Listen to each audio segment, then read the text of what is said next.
todos que nos acompanham aqui no Metrópolis. Eu sou Lilian Tarran e recebo a governadora em exercício do Distrito Federal, Celina Leão.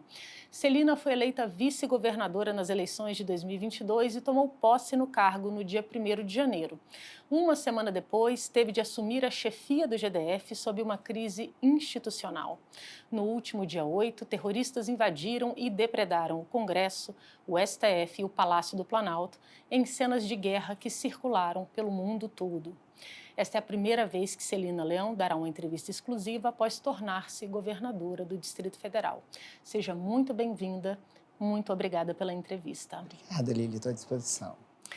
Governadora, eu começo lhe perguntando, que imagino que seja uma curiosidade de todo mundo, a senhora foi eleita na chapa como vice-governadora, mas tomou um susto, como todo cidadão do Distrito Federal, quando teve de, em função de uma crise institucional, assumir o governo do Distrito Federal. A senhora está se sentindo confortável no cargo? Olha, acho que nenhuma pessoa que estivesse passando pela situação que eu estou estaria confortável. Mas eu acho que as pessoas que têm responsabilidade precisam de colaborar nesse momento com a firmeza que eu estou tendo.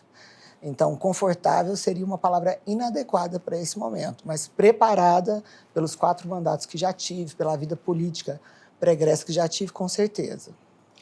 A senhora tem mantido contato com o governador afastado Ibanez Rocha? Não, até porque a decisão judicial ela é explícita, né? Foi uma decisão judicial preventiva, para que as investigações pudessem correr com a maior tranquilidade possível. E nós entendemos, né, da questão do judiciário e nós não estamos mantendo contato. Apesar das circunstâncias gravosas em que a senhora assumiu o cargo de governadora, não deixa de ser uma oportunidade única na trajetória política de mostrar o serviço à frente do cargo máximo aí do Distrito Federal, que é o posto de governadora do DF. Qual é a marca, pergunto a marca e se a senhora acha que tem tempo de deixar uma boa impressão aos eleitores do Distrito Federal, aos cidadãos do Distrito Federal? Eu acredito que a maior marca que eu posso trazer nesse momento é de ajudar a pacificar primeiro a nossa cidade e o nosso país. Eu acho que os líderes que são de direita, eles precisam de se posicionar claramente sobre esses ataques, até porque nós não podemos viver num país dividido, nós somos um país único. As ideologias, elas existem, mas no campo das ideias, não no campo da violência. Eu não posso impor minha vontade através da força. Isso não é uma democracia, isso é um regime de exceção. A última coisa que nós podemos viver no Brasil é um regime de exceção, onde você não respeita as pessoas que foram eleitas democraticamente. Quando as pessoas me perguntam qual é o seu projeto político, que marca que você quer deixar? Uma marca realmente de tolerância, de diálogo, de respeito, mesmo com opiniões divergentes, ideologias divergentes, há a possibilidade de uma convivência harmônica. Eu acho que eu tenho deixado isso muito claro. E as pessoas pensam assim, Celina, o que você quer nesses 90 dias? Fazer o melhor governo possível para que daqui 90 dias o governador Ibanez possa voltar e receber o governo no mesmo ritmo que ele nos deixou, com obras andando, com inaugurações acontecendo. Então, assim, é um governo único. A população do Distrito Federal, ela hipotecou. Quando você vota num governador, você vota na vice. Você votou num projeto político, que temporariamente esse projeto foi suspenso, com a questão do governador Ibanez, mas nós esperamos que ele retorne daqui a 90 dias e a cidade esteja em pleno funcionamento, em todas as áreas. E aquilo que nós pudermos dar mais celeridade, avançar, nós vamos avançar, com certeza, porque eu tenho certeza que essa seria a vontade dele. A senhora pretende fazer alguma alteração importante no primeiro escalão do governo? Não tem nenhuma alteração importante no primeiro escalão. Nós somos um grupo único. Eu não tive dificuldade com nenhum dos secretários, até porque eu conheço a todos. Eu participei da montagem do primeiro governo. Eu sempre fui muito presente nessas construções políticas, inclusive nessa última construção política do próprio governador Ibanez para essa eleição. Eu fui uma pessoa muito presente. Então, não tem que se mudar quando você faz parte do mesmo grupo político. Eu aguardo com muita tranquilidade, tenho tido a firmeza que você precisa de ter nesse momento. Às vezes, as pessoas querem uma posição radical, ou para um lado ou para outro. Isso não terão de mim, porque esse momento é um momento que exige, né, calma, sabedoria, pacificação. Eu sempre falo, o maior discurso nosso da direita é que nós somos pacíficos, é que nós somos ordeiros. E se nós perdermos isso, o que nós vamos ganhar? O que o Brasil ganha com isso? O que os extremos ganham com isso? E aí eu falo de todos os extremos, Lília, tanto da extrema-direita quanto da extrema-esquerda. Então, assim, eu acho que os líderes do Brasil precisam de estar preparados para o diálogo. Sabe, o diálogo, sabe por quê? Porque quando as instituições não se comunicam, quem paga é o povo. O governo do Distrito Federal depende muito do governo federal. Nós temos um fundo constitucional, nós abrigamos os poderes da República, nós temos que dialogar. O fato de eu ter que dialogar e vou ter que dialogar com o presidente Lula não significa que eu sou uma deputada, que hoje sou uma governadora de esquerda, assim como o Tarcísio teve aqui na semana passada, reuniu os 27 governadores, porque é um momento que o Brasil precisa de pacificação. Daqui uns dias, Lília, as pessoas que às vezes acham e apoiam esse tipo de atos terroristas que aconteceram, nós vamos ter cenas aqui no Brasil de pessoas, né, de militares aí que podem virar óbito, de pessoas morrerem nas ruas.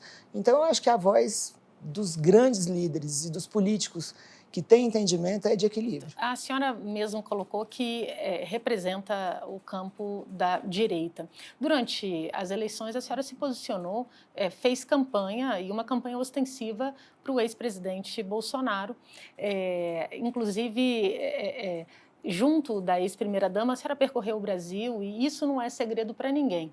A senhora tem conseguido manter uma boa interlocução no governo Lula? Tem tido alguma dificuldade? Olha, eu quero aqui aproveitar a oportunidade. Nós temos pessoas assim que são da política, que participam desse diálogo. O ministro Padilha tem sido uma pessoa que está sempre disposta a dialogar. O próprio ministro Flávio Dino também, o Capelli, o interventor. Eu acho que esse momento foi um momento onde nós colocamos as nossas ideologias de lado e realmente pensamos no Brasil, no Distrito Federal, na segurança dos poderes. No dia que o presidente Lula ganhou as eleições, eu coloquei no meu Instagram que eu era uma democrata, que eu respeitava a democracia e que nós tínhamos feito o melhor que nós poderíamos fazer. Eu sou uma deputada que coordenei a bancada feminina e eu coordenei 79 mulheres, cada uma de uma ideologia diferente. E nós conseguimos construir o maior número de projetos já aprovados na Câmara, na história da Câmara.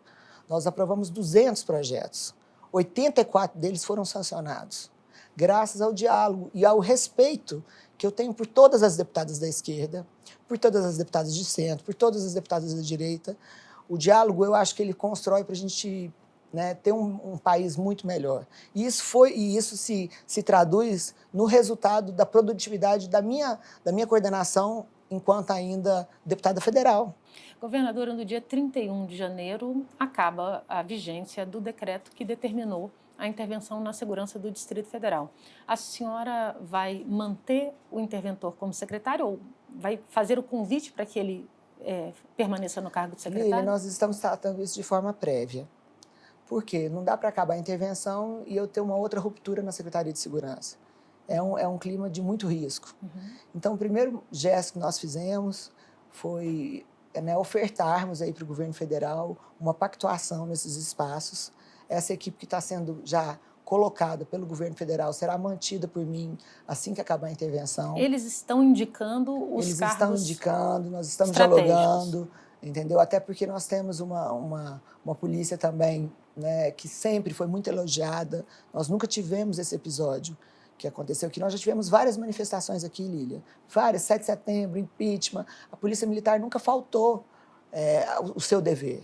Aquilo foi um erro de comando, que com certeza o inquérito vai esclarecer aonde, como, quando aconteceu esse erro. Perfeito. Aí eu aproveito para perguntar se já existe algum tipo de resolução desses inquéritos, devido à gravidade dos fatos, se já tem algum tipo de apontamento de responsabilidades desses oficiais que deveriam cumprir a missão, mas que todo mundo viu pelas cenas que abriram mão ali do papel de proteger o patrimônio. Na parte da Polícia Militar, o MPDFT tem a responsabilidade residual.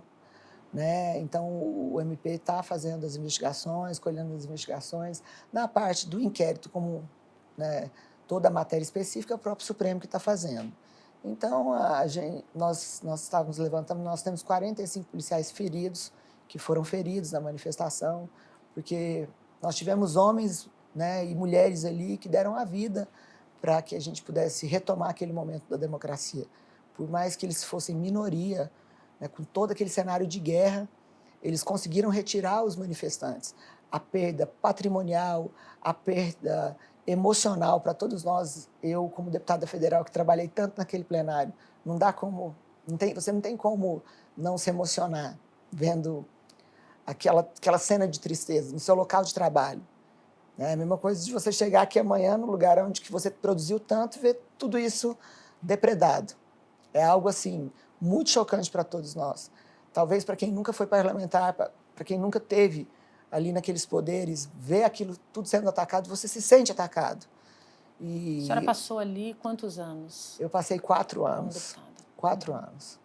4 anos, mas tive a oportunidade de passar na Câmara Distrital 2 mandatos. Então, assim, eu tenho um respeito muito grande pelo Poder Legislativo. O Poder Legislativo, ele é um poder que ele equilibra as forças. É um poder onde que você tem uma representação popular, né, onde você consegue trazer o espírito da democracia. O espírito da democracia são todos os poderes, o judiciário, o executivo, o legislativo. Então, assim, aquele momento para nós que vivíamos ali dentro daquele plenário foi muito doloroso. E eu tenho sempre falado para os políticos que eu tenho a oportunidade de conversar, que me ligam, e são vários, né, dando, né, solidariedade nesse momento de tanta dificuldade. Eu sempre falo que nós temos uma missão maior do que sermos deputados. Se você é um político que tem realmente força com as pessoas que que te elegeram, é bom que você faça uma reflexão com o seu público. Nós queremos, né, pessoas mortas, nós queremos que isso aconteça aqui ou em outro estado. A que ponto nós vamos chegar? Então, assim, eu acho que você faz o bom debate é no campo das ideias, é no campo de propostas, é no campo de argumentos. A violência, eu acho que é num estado de exceção, e nós vivemos numa democracia. Governadora, eu vou insistir um pouquinho nessa questão de quem deve assumir o comando da Secretaria de Segurança, porque são poucos dias que separam a gente dessa decisão importante. Eu entendi que toda essa estrutura ali, a partir, né, do interventor, está sendo montada em comum acordo com o governo federal, que está fazendo indicações pontuais, mas o secretário segue sendo o interventor ou a senhora já tem um outro nome para poder ocupar a secretaria? Essa vai ser uma decisão que nós vamos tomar de forma coletiva, né, para não ter essa interrupção nesse momento, que nós temos uma data importante que é a posse dos nossos deputados e senadores. Se o Capelli, o interventor, achar mais confortável ficar, mesmo depois do decreto, ele continuar por mais uns dias para depois nós fazermos a sucessão, ficará o Capelli de forma interina. Se eles acharem já um nome que, né, estamos nessa construção, que já tem a condição de assumir agora, ficará o nome que eles decidirem, entendeu? Então, assim, mas com toda a preocupação, já está sendo feito um plano logístico, um plano, né, de ação, porque o que o inquérito aponta é que o plano inicial daquele dia fatídico, não foi cumprido. O inquérito já consegue demonstrar que existia no papel um planejamento, um ordenamento, mas... Que foi mudado. Isso foi mudado. Isso foi falado pelo próprio interventor, né? Porque eu não tive acesso ao inquérito. O interventor conseguiu detectar, já nesses primeiros dias, que havia um planejamento que não foi cumprido. Entendeu? Que teve uma mudança durante o percurso. Já é possível, a partir desse relatório, saber se houve um comando do ex-ministro da Justiça? Eu acho que isso quem vai falar é o próprio inquérito. O inquérito vai, com certeza, pegar provas, deve ter mensagens trocadas, ordens por escrito. Você não faz um planejamento e retira. O que eu entendo é que a segurança pública, na primeira semana, ela teve um lapso de inteligência, de comando e a própria, né, saída do Anderson daqui. Então, é uma sequência de fatos que acho que, com facilidade, consegue se apurar a responsabilidade. Governadora, ainda no mandato passado, o governador Ibanez se comprometeu em dar um aumento de 18% para as forças de segurança. Esse compromisso está mantido na gestão da senhora? E nesse momento, Lília, a gente reconhece e é importante frisar que o próprio governador Ibanez já encaminhou isso desde o ano passado para o governo federal, que poderia também ter encaminhado à Câmara já. Nós poderíamos ter dado esse reajuste. Já foram 2 reajustes que foram encaminhados pelo governador Ibanez e que não foram encaminhados pelo governo federal ainda no mandato passado para as nossas forças de segurança. Então, é importante, e as pessoas falam assim, por que é importante esse diálogo? É importante esse diálogo até para que a gente possa pleitear, né, os reajustes necessários às nossas forças de segurança. Esse diálogo vai estar sempre aberto, nós estamos sempre ouvindo as associações, sindicatos, queremos manter a melhor relação institucional possível com o governo federal, né, para no momento certo fazermos essa discussão. Eu acho que nesse momento essa situação ela se confunde e atrapalha muito, porque pode dar uma percepção errada às pessoas que estão vendo toda essa situação. Entendeu? É uma discussão que ela é necessária, mas nesse momento ela é imprópria. Por quê? Depois de uma manifestação que nós tivemos problemas, né? Se fazer uma discussão de reajuste salarial agora, como é que isso chegaria no Palácio do Planalto? Como é que isso chegaria? Então, assim, volto a falar, já foi encaminhado pelo governador Ibanez no mandato passado, ou seja, já há a necessidade desse reajuste. E nós vamos trabalhar com unhas e dentes para esse reajuste. Mas, primeiro, nós temos que ter uma boa relação institucional. Segundo, o respeito, né, aí às nossas instituições que nós sempre tivemos. E o momento certo de fazermos o diálogo, né, porque a medida certa, no momento errado, o que pode acontecer com isso? Nós podemos ter uma negativa e não termos o aumento para as forças de segurança. Eu acho que, tendo o momento certo para a gente fazer essa discussão, né, após esse momento que nós estamos vivendo, eu acho que seria muito mais fácil a gente dialogar e até para melhorar esse reajuste. Perfeito. Em relação a todos os servidores do Distrito Federal, qual é a previsão de reajuste? Também existia uma conversa avançada nesse sentido. Está mantida? Vai haver esse reajuste? De quanto será e quando virá? Olha só, o estudo está sendo finalizado ainda, o secretário de Planejamento deve me apresentar até sexta-feira. Eu acho que há uma necessidade, sim, de recomposição, assim como há nas forças de segurança, há também para o nosso servidor público também. Então, todo esse estudo está sendo feito pelo secretário de Planejamento, que ficou de me apresentar até sexta-feira esse impacto, e aí sim a gente começar a discutir, né, como e quando iremos fazer. Mas isso já foi designado, inclusive, pelo próprio governador Ibanez, e esse estudo deve ser apresentado na sexta-feira. Colocando a crise institucional um pouquinho de lado e a política, a gente tem uma reclamação recorrente do cidadão do Distrito Federal, que é o acesso à saúde pública. Eu queria saber o que a senhora pensa e o que é possível fazer nessa que é uma das áreas mais nevrálgicas de qualquer governo, se é possível ter uma melhoria nesses 90 dias e qual o planejamento da senhora nesse curto prazo de tempo? Nós já iremos dar posse já para 1.300 pessoas, porque quando você instala uma UPA e o governo toma a decisão de fazer uma UPA ou uma unidade básica de saúde, ela é uma decisão que tem que ser tomada com muita responsabilidade, porque há um custo por trás de todas essas inaugurações que foram feitas já pelo nosso governo. Então, há uma necessidade de contratação de profissionais, há uma necessidade também de melhoria nessa parte de informatização, das teleconsultas. Então, tem várias ações que estão em curso, construção de 3 hospitais. Eu faço, inclusive, aproveito a oportunidade para fazer um agradecimento à nossa bancada federal, tanto os senadores quanto os deputados federais, que viabilizaram em quase que 200 milhões de reais para a construção do nosso hospital na área de ortopedia, que será no Guará. Isso é uma necessidade para ter um hospital especializado, porque essa demanda ela é muito alta e são poucos hospitais que têm essa especialidade. Então, se nós conseguirmos centralizar isso, nós vamos, né, dar uma fluidez aí para a rede pública para atender outras especialidades. Algo também que foi, né, que tirou um pouco da carga da Secretaria de Saúde foi o mutirão das cirurgias que aconteceu com a rede privada. Nós estamos aí no planejamento de operar 5.000 pessoas. Já iniciamos, as pessoas estão sendo operadas. Então, assim, tem um planejamento em curso. A saúde pública pós-Covid no Brasil inteiro, ela não é um cenário favorável em nenhum estado. Aqui no Distrito Federal também não é diferente. quando as pessoas falam sobre saúde pública, a primeira coisa que nós temos que reconhecer é que nós precisamos de melhorar, e nós vamos melhorar. As decisões políticas todas foram tomadas, seja de construção de hospital, seja de contratação de pessoas, e nós estamos fazendo isso.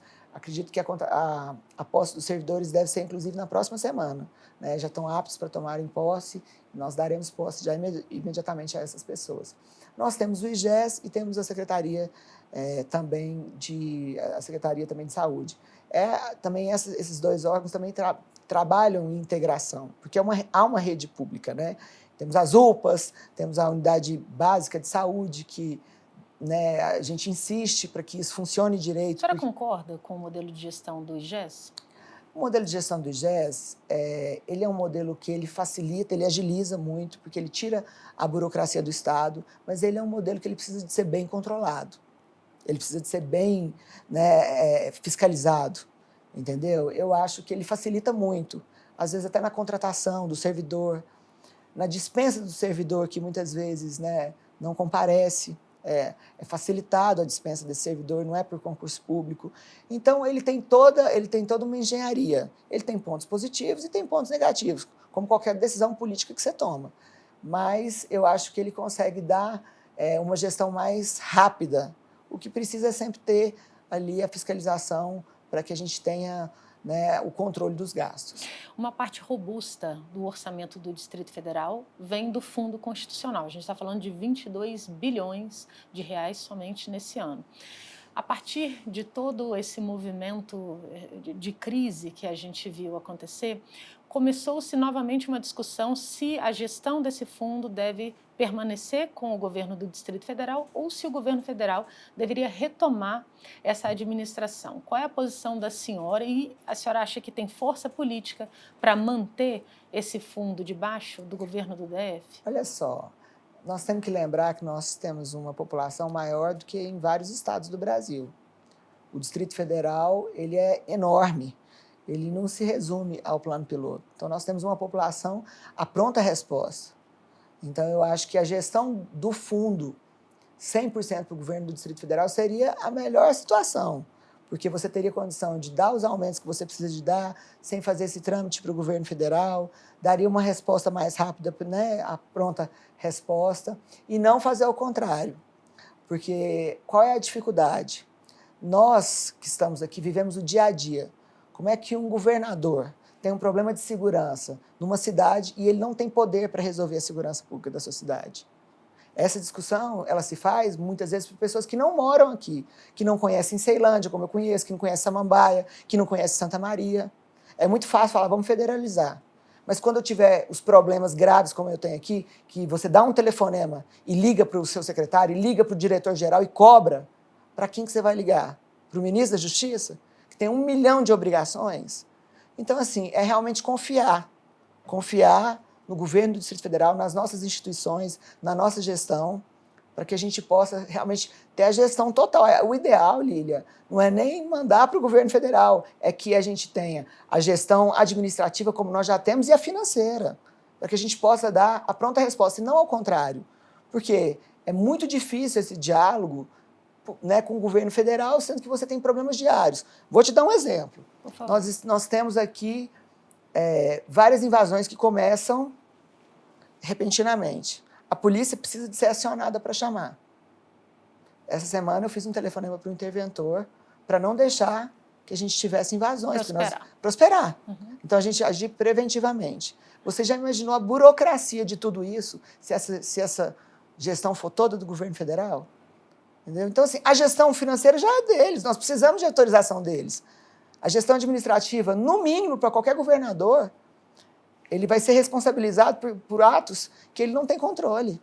Então, eu acho que talvez seja um movimento inverso. Mas existe algum ambiente aberto para essa discussão, inclusive de trazer para o DF a gestão financeira também? Ou isso é o ideal, mas impossível? Ainda no ano passado, o próprio governador Ibanez oficiou isso ao presidente Bolsonaro, pedindo para que a gente tivesse essa gestão total do fundo. Teria de passar pelo Congresso? Teria que passar pelo Congresso, porque é a lei, né? Uhum. Então, teria que passar pelo Congresso. Mas eu acho que, assim como eu disse... É uma lei simples? Seria um... É uma lei que, neste momento, não seria nada de simples. Nada de simples, assim, né? Eu acho que, nesse momento, assim como eu falei da questão dos nossos policiais e que nós precisamos de discutir, essa legislação também não é adequada para a gente fazer essa discussão nesse momento. Por quê? Você traz várias circunstâncias, né? Pessoas que querem falar, pessoas que são de outro estado, que não vivem aqui, mas a população do Distrito Federal conta conosco, conta com a nossa Polícia Militar, conta com o nosso bombeiro. A intervenção da segurança pública teve todo um suporte operacional da Secretaria de Saúde. Nós fizemos 300 atendimentos para as pessoas, colocamos 20 equipes médicas, de alimentação, né? De toda uma estrutura da Secretaria de Ação Social, do Conselho Tutelar. Então, assim, de órgãos como a Defensoria Pública, que nós compartilhamos, né, até a parte orçamentária. Então, assim, é uma engrenagem. Talvez para quem olha de fora, para dar uma opinião, olha, a minha opinião é essa, mas eu convido essas pessoas para andarem nessas cidades, para conhecerem o que nós vivemos todos os dias. Entendeu? Quando a gente faz reunião com o Conselho de Moradores, o primeiro pedido é a segurança. Então, nós temos que dar segurança para todos os poderes e para a população do Distrito Federal também, que conta muito conosco. Perfeito. O governador Ibanez, quando eleito, na verdade foi uma chapa, né, claro, vocês tiveram ampla maioria na Câmara Legislativa, o apoio da maioria dos deputados distritais que foram eleitos. A senhora acha que nessa interinidade a senhora é capaz de somar mais apoiadores ou essa correlação de forças pode alterar em desfavor do governo? Eu acredito que eu posso agregar mais porque eu sou oriunda do Poder Legislativo, né? Eu posso chamá-los de colega de trabalho, né? De atendimento, de estar sempre junto com a população. Então, muitos... A senhora está recebendo os deputados distritais? Sempre, sempre. Até porque eu acho que faz parte, né, do processo legislativo, são forças, é o equilíbrio de forças, né? Então, assim, os deputados têm demandas das suas cidades, né? A cidade não parou. O deputado está lá pedindo pela sua cidade, pedindo o asfalto, o esgoto. A senhora está sendo delicada, que o deputado está pedindo. Muitas vezes o deputado pede, mas pede também para ocupar espaços, né? Isso é muito comum nesse ambiente legislativo. Diante de um governo fragilizado, a senhora acha que a senhora vai ter de ceder mais, abrir mais espaço para acomodação dos deputados? Deixa eu te falar, isso é uma coisa tão, às vezes, normal de se dialogar, porque o político que faz o diálogo, né, com a classe política, quando você compartilha espaços, você compartilha projetos. Nós temos um grande projeto aqui no Distrito Federal, que é o Renova DF, que foi compartilhado com políticos, e foi um sucesso. Então, esse preconceito, às vezes, de se falar, não pode ter a classe política. Isso faz parte de um discurso que vem criminalizando a classe política há muito tempo, né? A classe política foi alvo de muitos ataques durante muito tempo. E esse discurso foi se somando com a sociedade. Mas, desde que você tenha nomes técnicos, pessoas capacitadas, o duro é você colocar pessoas que não tenham capacidade em cargos estratégicos. Aí isso não é política. Isso não é compartilhar projetos políticos, isso é barganha. E você pode ter certeza que, pela experiência que eu tenho, nós não vamos admitir no governo do Distrito Federal. Nós estamos compartilhando ideias, programas, projetos, discutindo isso com os deputados, entendeu? E eu acho que todos eles têm maturidade também para entender o momento que nós estamos passando, e a Câmara está absolutamente tranquila diante, assim, né, do nosso diálogo. Atenta, porque eles abriram uma CPI, né, não estão omissos, abriram uma CPI com a assinatura dos 24 deputados para investigar os atos de vandalismo. Essa CPI pode terminar em impeachment? A senhora teme? Não, eu não acredito que termine em impeachment, não. Não acredito que é o objetivo, né? As pessoas entendem, sabe, Lília? Por mais que você tenha diferença ideológica, o que é uma chapa que ganhou em primeiro turno?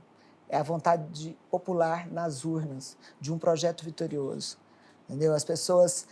Como é que vai reagir a população que impeachmentar um governador que ganhou em primeiro turno? Qual é o sentimento da população?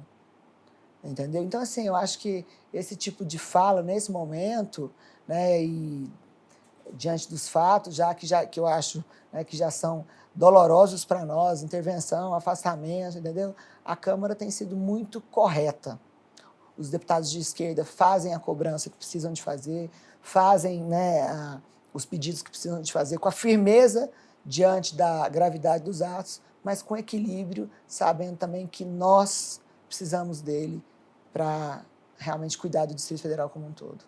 Bom, o governo, claro, tem um cronograma de obras importantes que estão sendo feitas na cidade e depois de tudo que aconteceu, a senhora acha que é possível manter esse cronograma e quais seriam as obras prioritárias nessa largada de um governo conturbado? Lili, nós queremos não só manter o cronograma, como nós já fizemos uma reunião ontem para acelerarmos os nossos cronogramas, para cobrarmos aquelas obras que, porventura, por conta de chuva, disso, daquilo, se encontram um pouco ainda atrasadas fora do cronograma. Eu fiz uma reunião ontem com todos os secretários, né? Fizemos um pedido para, né, que essa fiscalização fosse feita de forma permanente e ainda temos um calendário enorme de obras que serão entregues aqui no Distrito Federal. Hoje, por exemplo, nós inauguramos nós abrimos uma ordem de serviço lá no Balão da ESAF, uma obra de 33 milhões, que é uma obra muito esperada pela população ali de São Sebastião, Jardim Botânico. Então, o governo está andando, nós temos na experiência, porque já vivi, né, muitos anos aí participando do governo ibanês e também como deputada distrital fiscalizando, né, assim como eu sempre fiz. Então, vai ter muita coisa boa para o Distrito Federal. Assim como o governo ibanês foi reconhecido no primeiro mandato, na pandemia, como um governo de obras, que gerou muitas obras e que fez muitas realizações, nós vamos dobrar esse ritmo, você pode ter certeza, no segundo mandato. Que bom, tomara que sim. A senhora disse que o governo está andando e a senhora também tem andado muito, feito muita agenda externa. É uma espécie de campanha? A senhora está em contato com o público? Não, É de importante? jeito nenhum. Você sabe por quê? Quando as pessoas votam num projeto, e aí eu falo sempre isso, um projeto vitorioso, as pessoas contam conosco. A população do Distrito Federal, ela percebe que o governo não parou, que as obras estão andando, que os servidores públicos agora da saúde serão convocados, que vai melhorar a saúde, as ações que precisam ser tomadas, nós estamos tomando, né? Cada um tem um modelo de gestão, às vezes, um pouco diferente, mas eu acho que a única forma, Lília, de nós recompensarmos, nós ganharmos aqui no primeiro turno, que foi histórico, isso nunca aconteceu, é eu responder à população do Distrito Federal com muito trabalho, principalmente nesse A momento. senhora tem sido bem recebida quando sai à rua? Nossa, meu Deus, a recepção da população é algo que nos dá força. Nós voltamos para o Palácio e falamos, o que mais que nós vamos fazer? Quais são os nossos gargalos? Quais são as nossas dificuldades? Aonde nós vamos melhorar? E, rapidamente, a gente identifica isso e vamos trabalhar. As pessoas sabem. Eu acho que, assim como nós... E eu tenho certeza que quando, né, nós criamos esse projeto vitorioso, o próprio governador ibanês enxergava isso em mim. Eu fui a única coordenadora que pautou 200 projetos. Quando se fala em 200 projetos na Câmara Federal, tem deputados federais que saem de lá sem ter um projeto aprovado. Tem deputados lá que ficam 2 mandatos sem ter um aprovado. Eu pautei 200, sancionamos 84 leis. Uau, que produção legislativa é essa? É vontade de trabalhar e entregar. É você sair de lá, como eu saí, de cabeça erguida, tendo o apoio das deputadas de esquerda e de direita, o respeito delas diante de um trabalho. Então, assim, eu acredito que a população do Distrito Federal espera isso de nós e nós vamos entregar com certeza isso, com o maior carinho do mundo. Ninguém é unanimidade. As críticas, a gente recebe críticas, elogios, isso faz parte da democracia, né? Quem que quer ter unanimidade? Isso, a divergência faz parte. E, às vezes, melhora, inclusive, nosso governo. Uma crítica justa que é feita. Não, uma crítica justa que é feita, que é perceptível ainda, é a questão da saúde, né? A questão da nossa saúde. Mas nós estamos em andamento para melhorarmos. Agora, tanto que são as construções dos hospitais, né, nós chamarmos os concursados, melhorarmos a infraestrutura. Então, é porque a nossa rede pública, a gente precisa frisar aqui também que nós recebemos quase 30% da região aqui do entorno, né, pessoas que vêm fazer tratamento de câncer aqui de outros estados. Então, assim, nós recebemos um fluxo de pessoas também de outros estados, mas nós vamos melhorar. Perguntei sobre uma crítica justa e agora eu pergunto sobre uma crítica injusta. Uma crítica injusta que eu acho assim, Uma crítica injusta. É difícil você falar de crítica injusta, porque o cidadão, às vezes, quando ele critica, é porque ele está sentindo na pele, né? Eu acho que uma crítica injusta que o governador Ibanez recebia era que ele era o governador só de obras. Ele não foi só governador de obras, ele foi o governador que ampliou os programas sociais, ampliou a nossa rede pública de saúde mesmo durante a pandemia, entendeu? Então, assim, só pensa em obras. Não. As obras foram o carro-chefe do nosso primeiro mandato. Nós avançamos em outras áreas também. Talvez essa seja uma crítica injusta. Talvez não tanto quanto a população queria, mas nós vamos continuar o trabalho para melhorarmos isso ainda mais. Semana passada eu fiz uma visita à senhora no Palácio do Buriti e me chamou a atenção o fato de a senhora estar ocupando ainda a sala, o gabinete da vice-governadoria. A senhora mantém os principais assessores, que são assessores do governador Ibanez Rocha. A senhora está ocupando a vice-governadoria, não foi para o gabinete do governador. Isso é um gesto para dizer que a senhora não quer o lugar de Ibanez? Eu não quero. Primeiro que eu não quero o lugar de Ibanez, né? Porque nós fazemos parte de um projeto. Eu tenho certeza que eu colaborei para que o governador Ibanez vencesse no primeiro turno. Eu agreguei votos a essa chapa. E o nosso projeto é um projeto de continuidade, um projeto onde eu assumiria o governo, né, no final do mandato, com 8 meses, e o governador Ibanez iria, né, buscar um novo cargo eletivo. Então, assim, esse projeto foi um projeto vitorioso nas urnas e jamais eu me sentiria confortável de estar na sala do governador. Eu acho que esse momento de 90 dias, você tem que entender que é um momento, é uma fotografia, né? E o nosso grupo é o mesmo grupo. Eu não saio de outro grupo político. Eu ajudo o governador Ibanez desde o último mandato dele, o primeiro mandato dele, né? Eu fui a única deputada federal eleita pela coligação do governador Ibanez. Então não há disputa política entre eu e o governador Ibanez. Há um projeto político em curso, meu e do governador Ibanez, do qual eu sempre estive muito presente em todos os momentos difíceis, e estarei presente novamente nesse momento difícil, não só para o governador Ibanez, mas principalmente para a nossa cidade. Passada uma semana desde os atos terroristas aí que chocaram o mundo todo, a senhora acha que tem ambiente político para ele voltar a ser governador do Distrito Federal? Olha, essa decisão é uma decisão que está sendo tratada pelo Supremo, né? Eu não tenho dado opinião sobre isso. Eu acho que a minha missão é trazer tranquilidade, que esse projeto político vencedor está funcionando, né? Nós estamos trazendo todas as condições adequadas, né, para que a gente restabeleça uma condição inicial, mas essa decisão ela não parte, né, aqui dos poderes aqui, do Distrito Federal. Essa é uma decisão judicial que, conforme o inquérito for avaliado, não parte, né, essa decisão não terá aí que passar por nós, né? Então é uma decisão que eu prefiro me abster até que isso seja decidido pelo judiciário. A senhora é a terceira governadora que, como vice, assume o comando do Distrito Federal. A gente teve Maria de Lourdes Abadia e Arlete Sampaio. A senhora tem o sonho de se tornar a primeira governadora eleita do Distrito Federal como cabeça de chapa? Claro, eu acho que todo político que quer, né, que está crescendo na política, e eu acho que a minha vida pública ela é uma crescente, né, eu quero, mas eu quero ser a primeira governadora eleita do Distrito Federal. Se a senhora pudesse resumir em uma palavra esse governo de 90 dias que a senhora vai ter a oportunidade de fazer, qual seria? Força, né? É uma. Força, força. Muito obrigada pela entrevista, governadora. Eu agradeço também a todos que nos assistiram. Muito obrigada e até uma próxima.